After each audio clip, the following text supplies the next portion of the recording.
Hi ಎಲ್ಲರಿಗೂ welcome to Shweta Arun YouTube channel. ಇವತ್ತು ನಾವು ರವೆ ಪಾಯಸ ಹೇಗೆ ಮಾಡೋದಂತ ನೋಡ್ಕೊಂಡು ಬರೋಣ. ಫಸ್ಟಿಗೆ ಇದಕ್ಕೆ ನಾವು ಬಾದಾಮಿ, ಗೋಡಂಬಿ, ದ್ರಾಕ್ಷಿ ಹಾಗೆ ಏಲಕ್ಕಿಯನ್ನು ಕುಟ್ಟಿ ಪುಡಿ ಮಾಡಿಕೊಂಡು ಹಾಗೆ ಬಾದಾಮಿ, ಗೋಡಂಬಿಯನ್ನು ಚಿಕ್ಕದಾಗಿ ಕಟ್ ಮಾಡ್ಕೊಳ್ಬೇಕು.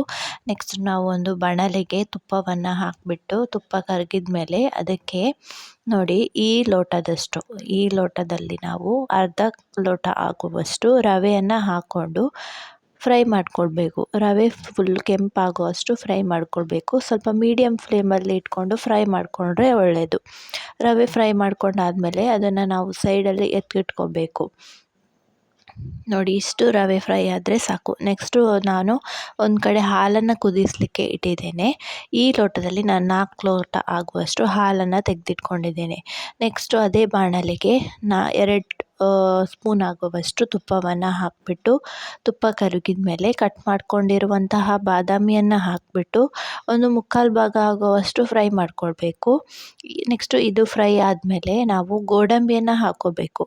ಗೋಡಂಬಿಯನ್ನು ಫುಲ್ಲು ಹಾಗೆ ಬಾದಾಮಿಯನ್ನು ಫುಲ್ ಫ್ರೈ ಆಗುವಷ್ಟು ಕೆಂಪಾಗುವಷ್ಟು ಫ್ರೈ ಮಾಡ್ಕೊಳ್ಬೇಕು. ನೋಡಿ, ಇಷ್ಟು ಫ್ರೈ ಮಾಡ್ಕೊಳ್ಬೇಕು.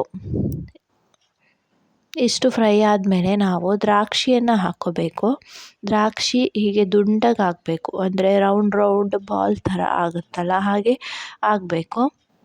ನೆಕ್ಸ್ಟು ನಾನು ಹಾಲನ್ನು ಕುದಿಯೋಕ್ಕೆ ಇಟ್ಟಿದ್ನಲ್ಲ, ಅದು ಕುದ್ದಾದಮೇಲೆ ರವೆಯನ್ನು ಹಾಕಿ ಫುಲ್ಲು ಕೈ ಬಿಡದೆ ಕಲಿಸ್ಬೇಕು.